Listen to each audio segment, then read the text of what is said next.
Naniniwala si Justice Secretary Jesus Crispin Remulla na dumaan sa backdoor exit sa Tawi-Tawi si Attorney Harry Roque. Pinabulaanan naman ni Roque ang alikasyong mayroon siyang multiple passports. Saksi, si Salima Refra.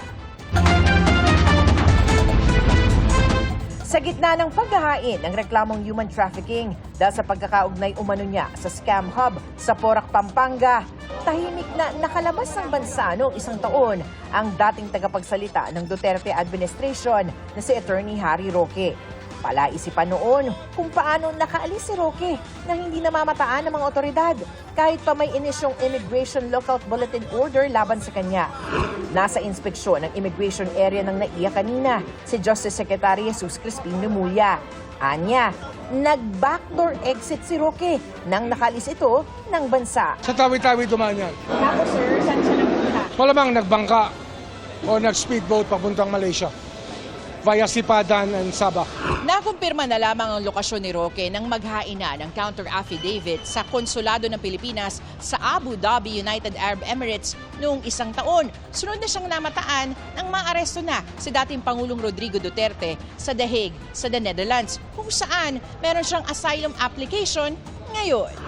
May warrant of arrest si Roque ngayon para sa non-bailable na kasong qualified human trafficking, bunsod ng niraid na scam hub na Lucky South 99 sa Porac, Pampanga. Sabi ni Remulla, pinapakansela na nila ang 2 hanggang 3 passports na hawak umano ni Roque. Parehong regular passport. Di bali sana, kung official pa rin siya, meron siyang diplomatic tsaka meron siyang regular. Ang alam namin, meron siyang 2 regular. At least, 2. Same name, sir? Same name.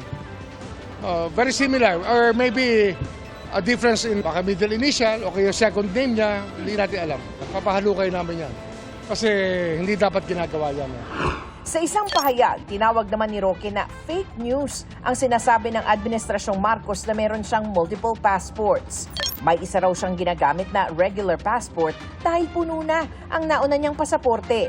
Kanselado na raw ito habang ang kanyang kasalukuyang passport hawak na ng Dutch authorities bilang bahagi ng kanyang asylum process.